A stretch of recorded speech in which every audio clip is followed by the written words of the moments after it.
How's it going, everybody? Welcome back to the channel. My name is Ace today. I'm once again joined by Chai Chai. Hi. And today we are checking out Pearl Jam, Black. So, have you ever heard of Pearl Jam? Do you know anything about them? I know their genre, and that's about it. I'm sure I've heard like a song or two, but definitely not a band I listen to.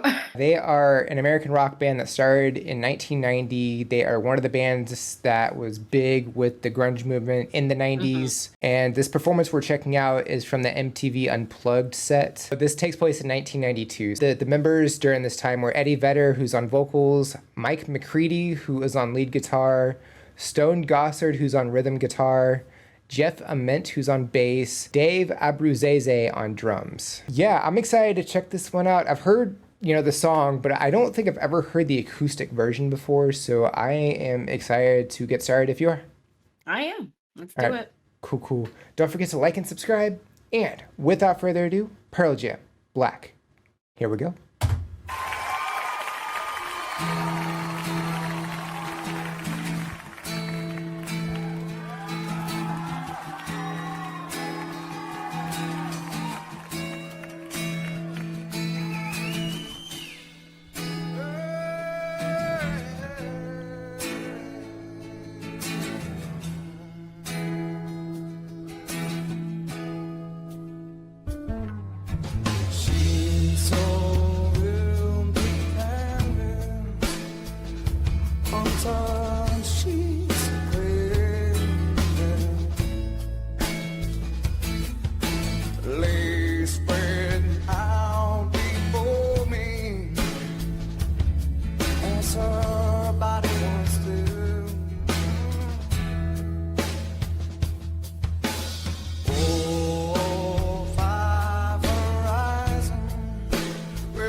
Cool.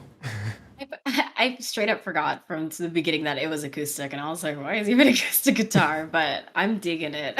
I really do like this. I am always like genuinely surprised, and I don't know why, but every time like I think of like genre, like subgenres I don't listen to, like heavy rock and like grunge, I'm like, I don't know, I don't really listen to them that much. And then when I listen to like grunge, I'm like, wait, I actually do. I don't know why it surprises me every time. I'm like, wait, this is such a nice sound. Why do I think of it so like, I don't know, like misconception, so dirty. Yeah, I mean, when you hear grunge, you think it is going to be like a dirty sound, like a really gritty, but I mean, there's still like really like melodic sounds in it, even though it Yeah. gets this like, I don't know, it gets this misconception, that it's just like really harsh and stuff, but you get like songs like this and you're like, wow, I mean, this is completely, because there are really heavy hmm grunge sounds, but there's other ones like this where it's really calming by comparison. Yeah, I like that. I like that about all genres, but I like that genres like this do it too, where, some people don't think about like how to fit in like quote unquote like ballads into these types of genres. They're like, oh, there's not going to be like a ballad. There's not like a softer sounding song. And it's like they can do it, and they can do it while sticking to their genre without having to, people see pop and it's like lots of movement and like lots of high melodies, fast pace. And then there's like the ballads that tend to go on pop albums and people really expect those. And then not a lot of people think about the fact that that is also something that people incorporate into their other genres. I believe we did Alice in Chains last time, Yes, and that yes, that was was it. Hmm. that was I mean it was still grunge, yeah, but it was a very powerful performance. Like definitely he like they had a lot of energy in that one because that was a live one where they put everything they had into that one. It wasn't an acoustic one like this one Right. was. Because I have checked out a couple of Alice in Chains songs with other guests where it was from the MTV Yeah. Unplugged. It's just kind of type of sound, that makes you want to like sway and put your hands up with them. And that's not what I think a lot of people think of when they hear like rock and grunge and like heavy metal, that you can like do that and have diversity within your genre. So I like it so far. I also like this guitar. I don't know what guitar this is, but I like the silver plate in the center. I'm sure it gives it a Yeah. different sound. No, it definitely like looks awesome. It looks like it has windows on the guitar too. Those Hmm. little things. Yeah. This song, it kind of has one of those vibes that you, especially in the '90s, where you can lift a lighter and just rock back and forth to it. Yeah, I also just love his voice. I mean, I like the way that grunge artists sing because it does have to sound like very gritty, like you said, Mhm. but they still are good singers and they still show skill. I think some people also might think it's like easy to sing songs like this, but you can tell that he has skill and technique, and I don't know, just a such a good voice. No, yeah, he definitely has a very solid voice. Like, just he has power behind his vocal patterns and everything. Like, even though this is like a bit of a softer song, like he still puts power behind it, and Hmm. like it definitely sounds awesome. I was afraid I wasn't going to be able to hear the like words come through very well, but no, I heard them just fine. It's very like clear, even though Hmm. yeah, it's got like that grit sound to it, but even a little bit of twang to it. It's Yeah. still like it is still pretty clear, which is definitely Hmm. awesome. Also, the instrumentation throughout this is awesome as well. Like I said, it definitely sounds pretty Hmm. close to how the studio version sounds. Everything they're doing here is definitely awesome. The drums, like I was thinking it being like an acoustic performance, I was thinking maybe it would have been on like a hand drum or like bongos or something, but no, we got like a Yeah. straight up drum set and everything. So I thought that was Yeah, pretty I cool. know. I it led into him because obviously he started with his acoustic guitar. I was like, yes, this is an acoustic version, and then they pan to everyone else, and I was like, for the most part, this is acoustic. Like definitely acoustic because we have our acoustic instruments here, but I was not like thrown off, I guess, but just surprised to see like the powerful instruments to go with it because you never want like the acoustic sound to get drowned out. But that's not happening here, which is also really cool to see. Dave is yeah, he's putting energy into the drums, which I kind of wasn't really expecting for an acoustic performance. But even then, like everything else sounds so good here. Like both guitars and the Hmm. bass, just sound awesome. Like everything is balanced so nicely. Yeah, I agree. I mean, I'm definitely enjoying this, and I'm ready to check out the rest of it if you are. Yep, let's do it. Cool, cool. Let's go ahead and get back to it. So here we go.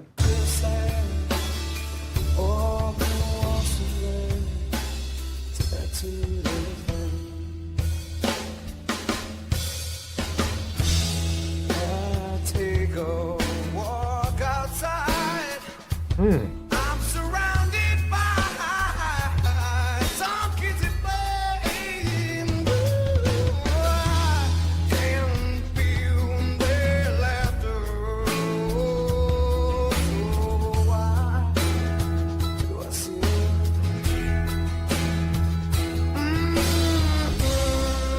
and twisting thoughts that spin round my head? I'm spinning, oh, I'm spinning. How He's quick bouncing his leg. can drop away. And now my bitter hand, great old broken glass of what was everything. Oh, the picture sad. Open once and then tattooed everything. Oh, the love gone bad turned my world to black. Tattooed all I see, all that I am, all I'll be.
I mean, this was definitely better than the studio version now. I definitely loved this performance. I love how respectful the audience was too, because they were like quiet and they were also like trying to hype him up and not like do it too loud and too. They're like, yeah, ooh, Yeah. whistle, like a little whistle. Mhm. I definitely think it's awesome that we did get to hear the audience a little bit. Not like Mhm. obviously not overwhelming and like it went to the point where we couldn't hear him at all. It was just enough to where you know that they were nailing this performance and they were putting Yeah. a lot into it. And yeah, Eddie Vedder definitely I feel like put more into the vocals during this performance than the studio version, especially at some of the like obviously at the end he did some stuff that isn't on the studio Mhm. version, like We Belong Together. Like I don't remember that being on there. Like it seems like Mm. that was like an extended portion of the song, which I definitely like that addition. Yeah. And there's some additions that he did where he like elevated his vocals during the second verse and the second chorus as well, and I was Mhm. like, man, nailed it. I don't know. It's just like there was like a part where he like held his note and it was like long, gritty voice, and he was like, and I was like, oh, that's Mhm. so good, so Yeah, good. it wasn't cleaned up in editing. It wasn't, Hmm. it was very very raw and visceral. You could hear and feel the emotion. You could see him like moving, Exactly. bouncing. Like Yeah. it's just I so love a awesome. performance where the performers are getting lost in their own music, cuz those are the best ones. Those are the one, cuz it's like this is your stage and everything on this stage is what you do. This is you. You do whatever you got to do up here. I've never been in a studio, but from what I've seen and what I hear, it's, very business like we're going to do it. Like try some stuff out, we'll see what works, what doesn't. But on stage it's like whatever you think is going to work and whatever you literally feel at this moment in this 3 minutes, do that. The backing vocals where they were doing the do do do's, like definitely awesome here as well. Like Yeah, they had a simple but higher, definitely added to the performance. and they had like a higher pitch, by comparison, so it kind Mhm. of filled out the vocal range a little bit more, which I definitely like. The guitar, the bass, the drums, just the instrumentals throughout this whole song were fantastic. There were times where I feel like they put a little bit more into this, again, like by comparison Mhm. of the radio edit that I've heard in the past. So yeah, I think I like this version more. I also in general like the layout of that performance. Like it was very intimate and not intimate like it's small, but like a slightly elevated stage and then people around, right? Like in all around it, if I'm not mistaken. And they showed it mostly towards the end. You could see a bunch of people Yeah. surrounding their stage, and there's like, I don't know, like silvery, like shiny cloth, like surrounding the back of them Yeah, and what's very on the stage simple. as well. It was really cool. Yeah. Yeah. Yeah, it was, and I like that they had audience all around. And then when I saw like at the end, it was like, just slightly more elevated, wasn't crazy high. So the only other thing that I noticed when I went and looked up this album, because this Mhm. performance is from 1992, they released the album of this in 2019. Really? Hmm. Yeah, on vinyl, and then 2020 on CD. So it was almost, what's that? Almost 30 years later. So that's kind of crazy. That makes this performance even more special, even more intimate. This one's for you guys. Yeah. But yeah, this was a phenomenal performance. Definitely would not mind checking out more from Pearl Jam. If Mhm, y'all have mhm. any suggestions or anything we should know about, definitely drop those in the comments below. We'd love to check those out. Don't forget to like and subscribe. Check the description for all the cool stuff like the socials, the link to the video, the Buy Me a Coffee link for any priority requests. And if you made it to the end of the video, comment hashtag Pearl Jam. I think that's it for this reaction. Check you out in the next one. Bye, guys. Bye.